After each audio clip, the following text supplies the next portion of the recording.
哈喽，大家好，这集影片内容，我们来聊聊台湾黑帮。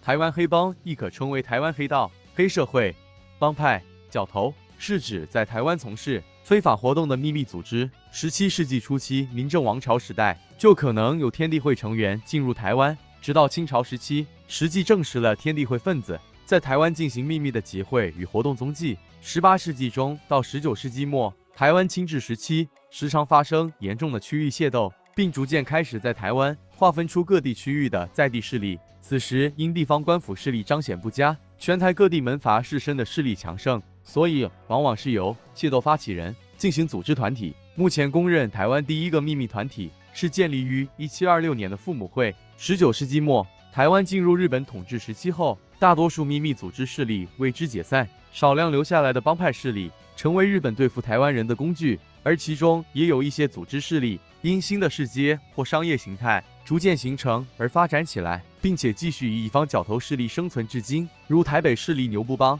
华山帮、万华艋舺势力方明馆、枯江町、大稻埕势力四看仔、下错庄等等。这些地区角头势力从日治时期就已经存在。1950年代，随着国民政府退守台湾的帮会分子，如洪门与青帮，在台湾找到了新的生存形式。这些外省人为求生存及对抗强势的本省人势力，他们联合了外省子弟，形成众多的势力团体。因此，台湾此时期外省帮派崛起迅速而壮大，而也因外省帮派势力的兴起，随之将原有的台湾黑社会生态大大的重新洗牌。目前混迹于台湾社会上最大型的帮派主要有以下3个。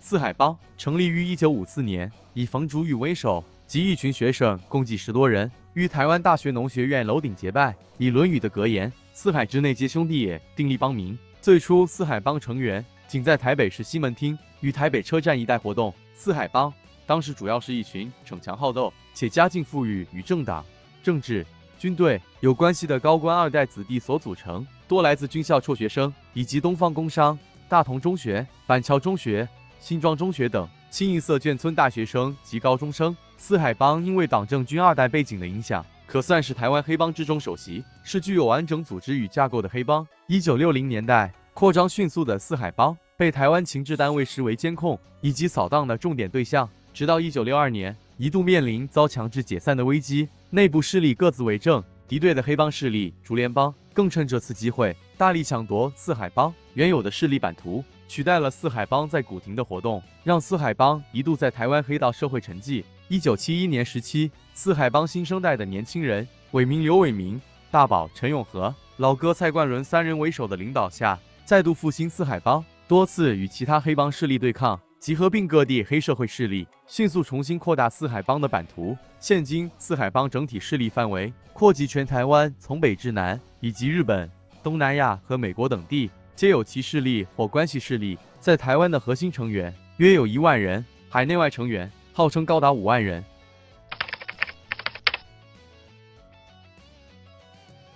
竹联帮起源于1955年间，以孙德培为首的中学生成立于台北县中和乡竹林路，今属于新北市永和区。最早刚开始的竹联帮是由校园学生组成的中和帮，成员多来自军眷家庭的国中生与高中生，主要在银桥、智秀朗与永和交接处一带的摊贩街活动。1957年，中和帮元老赵宁主导召集中和帮成员于竹林路举行第3次组织大会，因当时帮主孙德培入狱，为了尊重帮主以及表示平等，决定不设立老大帮主一职，由周荣担任总指挥，并且将中和帮残余势力统整为竹林联盟，往后简称为竹联帮。1962年，台北市地区最大势力的外省帮派四海帮，因高调强势的行径，面临警方打压及强制解散的危机。竹联帮趁势首次越过中正桥，夺取四海帮在现今大安区古亭一带的地盘。竹联帮活动势力范围从台北县进入到台北市。1968年，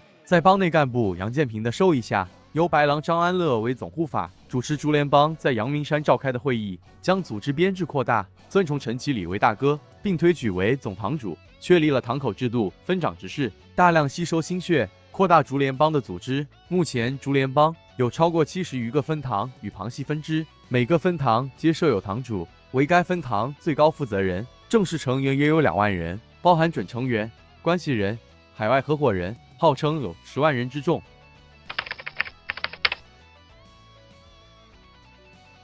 天道盟为台湾最大的本省挂角头联盟。1949年，中华民国政府因国共内战败退台湾，在这样的社会背景下，部分眷村子弟为了对抗本省势力，开始组织外省挂的黑帮组织，并且以快速的崛起壮大，影响到台湾北部本省在地角头的生存空间。1984年，中华民国政府执行一新专案，全国扩大扫黑行动，被扫入狱的众台湾角头便提议共组联盟，并以除暴安良、替天行道为联盟口号。于西元1986年，在法务部矫正署台北看守所成立天道盟。天道盟成立初期为台湾泡沫经济蓬勃发达时期，天道盟不但有民意代表撑腰，幕后更有财团金援。除了南北角头串联的武力作为后盾，再加上餐厅歌舞秀、搬上有线电视频道、日本引进博青歌及6合彩连线的资金运作，因此将天道盟事业推向高峰。1990年代，天道盟转而介入公共工程围标、股票炒作、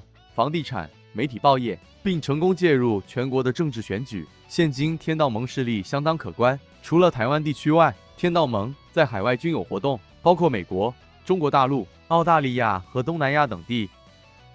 以上就是关于台湾黑帮起源以及台湾3大黑道的介绍。最后，如你喜欢我的影片，请帮我订阅、关注与分享，我将继续制作更多与台湾相关的影片。